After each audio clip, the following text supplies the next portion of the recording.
ஜிஆர்ஐயின் நேற்று இன்று நாளை நமது பல்கலைக்கழக வேதியியல் துறை மற்றும் பல்கலைக்கழக வேலைவாய்ப்பு மையம் டீடஸ் பார்மாவுடன் இணைந்து 4/3/2025 தேதியன்று வேலைவாய்ப்பு முகாமினை நடத்தின. இதில் வேதியியல் துறையின் யூஜி மற்றும் பிஜி இறுதி ஆண்டு மாணவர்கள் ஆர்வத்துடன் பங்கேற்றனர். டீடஸ் பார்மா நிறுவனத்தின் அறிவியல் ஆலோசகர் முனைவர் சூரிய பிரகாஷ் ராவ் நேர்காணலை நடத்தினார். கூட்டுறவுத்துறை நடத்திய 12வது தொடர் சிறப்பு சொற்பொழிவு நிகழ்வில் எத்தியோப்பியாவில் உள்ள அசாடா பல்கலைக்கழக பேராசிரியர் டாக்டர் ஆர் கருணாகரன் அவர்கள் கூட்டுறவுகளின் உலகளாவிய கண்ணோட்டங்கள் என்ற தலைப்பில் உரையாற்றினார்.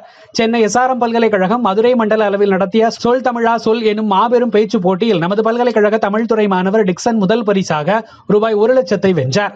அவரை நமது மாண்புமை துணைவேந்தர் என் பஞ்சநதம், தமிழ்துறை தலைவர் பேராசிரியர் ப ஆனந்தகுமார், தமிழ் இந்திய மொழிகள் மற்றும் கிராமிய கலைகள் புல தலைவர் பேராசிரியர் ஓ முத்தையா மற்றும் தமிழ்துறை பேராசிரியர்கள் பாராட்டினர். நமது பல்கலைக்கழக துணைவேந்தர் என் பஞ்சநதம் அவர்கள் தமிழக ஆளுநர் மாண்புமிகு ஆர்.என். ரவி அவர்களை மரியாதை நிமித்தமாக சந்தித்து உரையாடினார்.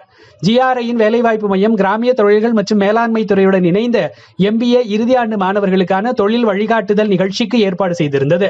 இந்நிகழ்விற்கு கிராமிய தொழில்கள் மற்றும் மேலாண்மை துறை தலைவர் டாக்டர் எல் ராதாகிருஷ்ணன் அவர்கள் ஏற்பாடு செய்திருந்தார். நமது பல்கலைக்கழக வேதியியல் துறையும் டீடஸ் பார்மாவும் இணைந்து புரிந்துணர்வு ஒப்பந்தத்தில் கையொப்பமிட்டன. நமது பல்கலைக்கழக வாழ்நாள் கல்வி மற்றும் விரிவாக்கத்துறை இன்று இருசக்கர வாகன தயாரிப்பில் நவீன தொழில்நுட்பங்கள் எனும் பொருண்மையில் பயிலரங்கினை நடத்தியது. நமது பல்கலைக்கழகத்தில் நடைபெறும் வாராந்திர பிரார்த்தனை கூட்டம் மார்ச் 7, 2025 அன்று பல்நோக்கு அரங்கில் உயிரியல் துறையின் சார்பில் நடைபெறுகின்றது. இந்த வாராந்திர கூட்டு பிரார்த்தனையில் மாணவர்கள், ஆசிரியர்கள் மற்றும் அலுவலர்கள் அனைவரும் பங்கேற்குமாறு கேட்டுக் கொள்ளப்படுகிறார்கள். நமது பல்கலைக்கழக எதிர்காலவியல் கல்வி மையம் தேசிய பாதுகாப்பு நாளை சிறப்பாக கொண்டாடியது.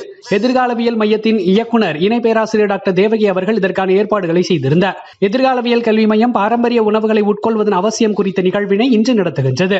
செய்தி ஒருங்கிணைப்பு முதுநிலை பேராசிரியர் ஓ முத்தையா, இயக்குனர் பல்கலைக்கழக கருத்துரு மையம். செய்தி வாசிப்பாளர் மா சதீஷ்குமார், இயற்பியல் துறை. ஒலிக்கலவை வெங்கடேஷ், வாழ்நாள் கல்வித்துறை. உங்கள் துறை செயல்பாடுகளும் இதில் இடம்பெற வேண்டுமா? நமது centre for public image building CPIB வாட்ஸ்அப்பில் நிகழ்வுகளை பதிவேற்றம் செய்யவும். நன்றி.